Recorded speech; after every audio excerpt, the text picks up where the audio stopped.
Hello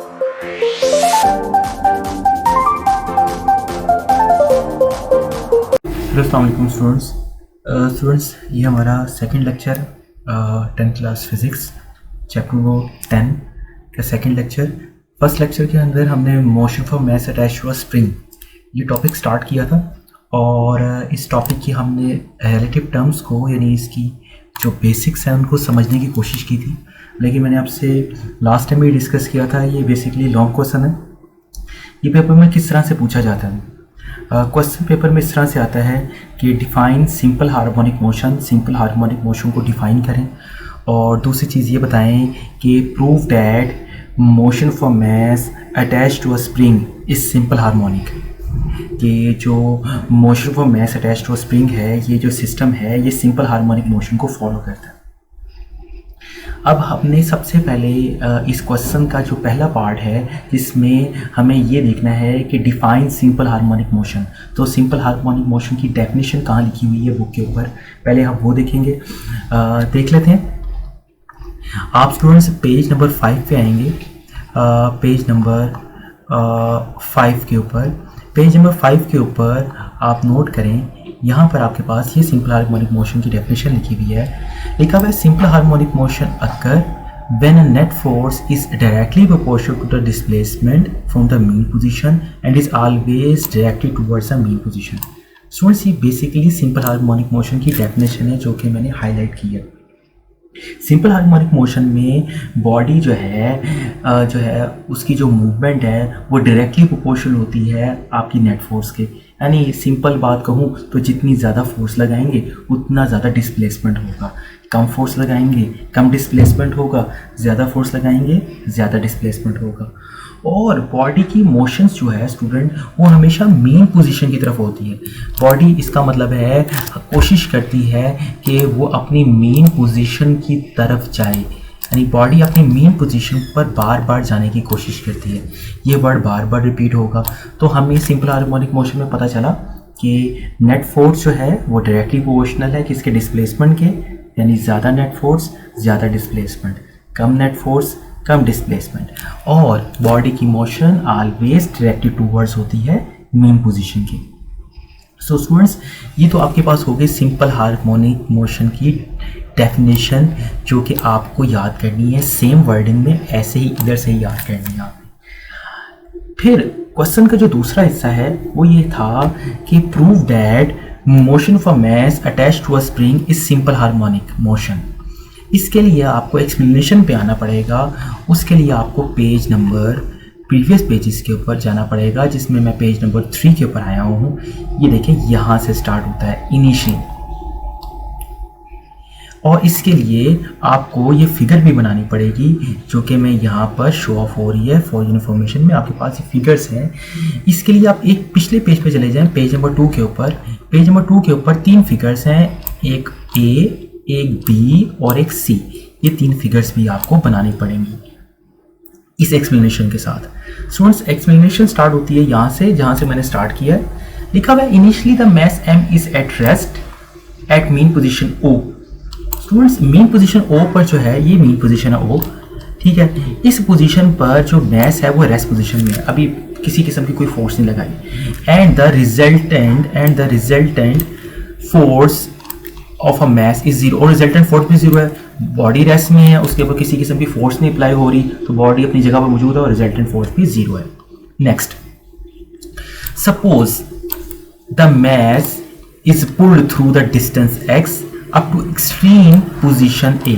फर्ज करें कि आपने बॉडी को क्या किया, यानी वो जो मास था उसको स्ट्रेच किया, उसको खींचा। जब खींच कर इसको लिया है स्टूडेंट्स A पोजीशन पर, ये देखिए A पोजीशन पे लिया है। पहले ये O पोजीशन पर था, आप इसको उठाकर O पोजीशन से A पोजीशन की तरफ आपने शिफ्ट किया है, खींचा। नेक्स्ट लिखा हुआ है एंड देन रिलीज्ड, और फिर उसको छोड़ दिया, वहां से लेके आए और वहां पर लाके आपने रिलीज कर दिया। The restoring force exerted by the spring on the mass will pull it towards the mean position O।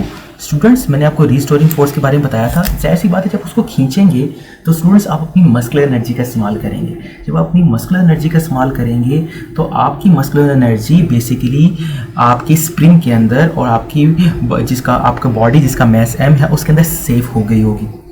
तो जैसे ही आप रिलीज करेंगे यानी छोड़ेंगे तो जो स्प्रिंग होता है उसके अंदर इलास्टिक पोटेंशियल एनर्जी आ जाएगी। स्प्रिंग उस इलास्टिक पोटेंशियल एनर्जी को इस्तेमाल कर दोबारा से ओ पोजीशन की तरफ आएगा।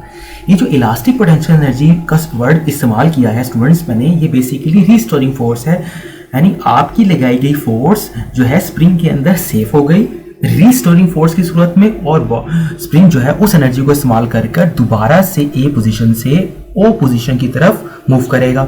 यानी अब पहले आपने इसको ओ से ए की तरफ लेके आए, अब दोबारा से ए से ओ की तरफ मूव करेगा। नेक्स्ट मूव करते हैं, कहते हैं due to the restoring force the mass moves back towards the mean position O. The magnitude of restoring force decreases with the distance from the mean position and becomes zero at O। Aahista Aahista restoring force कम होती जाती है और जैसे ही जो mess है वो ओ position पर पहुंचता है तो रिस्टोरिंग फोर्स ऑलमोस्ट जीरो हो जाती है। However, the mass gains a speed move towards the mean position O and its speed becomes maximum at O। ठीक है, लेकिन उसकी जो रिस्टोरिंग फोर्स है तो ऑटोमेटिकली स्टूडेंट्स कम होती चली जाती है, फासला भी कम होता चला जा रहा है, डिस्टेंस भी कम होता चला जा रहा है। पहले वो पॉजिटिव ए से पहुंच गया था, ओ से जीरो पोजीशन से पॉजिटिव ए से वो आहिस्ता आहिस्ता डिस्टेंस कम होता गया और पोजीशन ओ पर पहुंच कर उसका जो है ऑटोमेटिकली डिस्टेंस तो ऑलमोस्ट जीरो हो गया, लेकिन स्पीड उसकी इस पोजीशन पर मैक्सिमम है। अब due to inertia the mass does not stop. अब यहाँ पर ये होगा कि अब बॉडी ओ से ए की तरफ तो आ गई लेकिन ए से ओ पर आकर रुकेगी नहीं।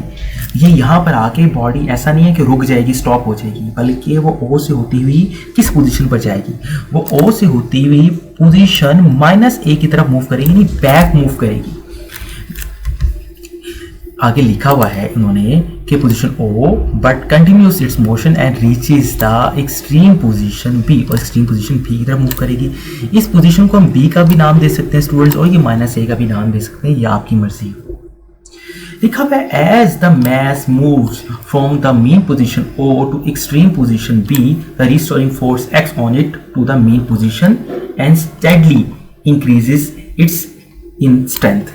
यहाँ पर स्टूडेंट जब बॉडी पहले ओ से ए की तरफ आएगी, अब यहाँ से स्टूडेंट जो है ओ से ए की तरफ फिर ए से ओ की तरफ आएगी। यहाँ पर आकर स्टूडेंट्स बॉडी रुकेगी नहीं। मैंने बताया कि बॉडी जो है इस पोजीशन पर आ जाएगी। इस पोजीशन को आप फर्स्ट करें नाम दे दें बी का। यहाँ पर जैसे कि एक्सप्लेनेशन में बताया गया है, आप इस पोजीशन को नाम दे दें बी का, तो यहाँ पर बी पर आ जाएगी। अब बी पोजीशन पर आके दोबारा से बॉडी कहाँ पर मूव करेगी, बॉडी बी पोजीशन से दोबारा से ओ पोजीशन की तरफ मूव करेगी, फिर ओ पोजीशन से दोबारा कोशिश करेगी ए पोजीशन की तरफ आए। इसी तरह बॉडी मूव करती रहेगी, पहले ओ से ए, फिर ए से ओ, फिर ओ से बी की तरफ जाएगी, फिर बी से दोबारा से मेन पोजीशन ओ की तरफ जाएगी। आगे लिखा हुआ है कि has the speed of the mass decreases at moves towards the extreme position P. The mass to finally come briefly to rest at extreme position B. Ultimately, the mass returns to the mean position due to the restoring force। यहाँ पर students आपको ये बात समझनी पड़ेगी कि Aahista Aahista body की speed कम होती चली जाएगी। बॉडी पहले जो है मैस जो है वो ओ से ए की तरफ गया, ओ पोजीशन से ए पोजीशन की तरफ, फिर ए से ओ की तरफ, फिर ओ से दोबारा से बी की तरफ गया, फिर बी यानी बी पोजीशन और ए पोजीशन जो है ये एक्सट्रीम है और ओ पोजीशन मीन पोजीशन है। तो बॉडी कोशिश कर रही है कि वो जो है अपनी मीन पोजीशन की तरफ बार बार वापस आए।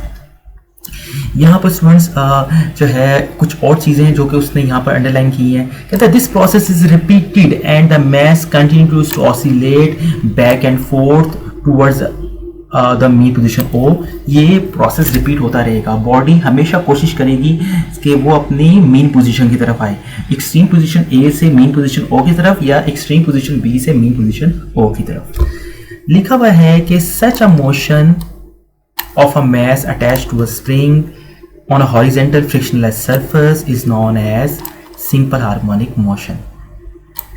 The time period of simple harmonic motion of mass attached to a spring is given by, ये फॉर्मूला है students, motion of mass attach to a spring का, T is equals to 2 pi m over k, T is equal to 2 pi m over k. यहाँ पर आपने इसको underline कर लेना है. स्टूडेंट्स ये जो मैंने आपको चीज़ बताई है ये लॉन्ग क्वेश्चन का सेकंड पार्ट है, जिसमें ये जो यहाँ से स्टार्ट हो रहा है और यहाँ से लेकर यहाँ तक आ गई है एक्सप्लेनेशन. तो पेपर में क्वेश्चन कैसे आता है मैंने आपको अभी बताया. मैंने आपको बताया था पेपर में क्वेश्चन इस तरह से आता है कि define simple harmonic motion, simple harmonic motion को डिफाइन करें. तो अभी मैंने आपको पेज नंबर 5 पे बताया कि सिंपल हार्मोनिक मोशन की डेफिनेशन लिखी हुई है. फिर मैंने बताया क्वेश्चन का दूसरा हिस्सा ये था कि लिखा हुआ आता है कि prove that motion for mass attach to a spring is simple harmonic motion, ये साबित करें. उसके लिए आपको ये एक्सप्लेनेशन यहाँ से स्टार्ट हो रही है, यहाँ पर आके ख़त्म हो रही है, ये लिखनी पड़ेगी. इसके अलावा आपको यहाँ पर 3 फिगर्स हैं, ये 3 फिगर्स हैं ए बी और सी. ये 3 फिगर्स ए, एक फिगर नंबर बी और फिगर नंबर सी. स्टूडेंट्स ये आपको 3 फिगर्स बनानी पड़ेंगी. ये 3 फिगर्स बेसिकली जो है इस एक्सप्लेनेशन को ही जो है रिप्रेजेंट करवा रही हैं. तो ये आपका लॉन्ग क्वेश्चन नंबर 1 है, चैप्टर नंबर 10 का मोस्ट इम्पॉर्टेंट. पेपर में आता है ये क्वेश्चन. होपफुली आपको समझ में आ गया होगा. अगर आपको समझ में आ गया तो वीडियो को लाइक कर दीजिएगा, शेयर करें, सब्सक्राइब करें चैनल को, और इंशाल्लाह नेक्स्ट वीडियोस में आपके साथ इसी तरह की इन्फॉर्मेशनल वीडियोस के साथ दोबारा से मैं इंशाल्लाह आपके साथ हाजिर हूँगा आपको मज़ीद इन्फॉर्मेशन वीडियोस देने के लिए. अभी तक के लिए इतना ही. अल्लाह हाफिज़.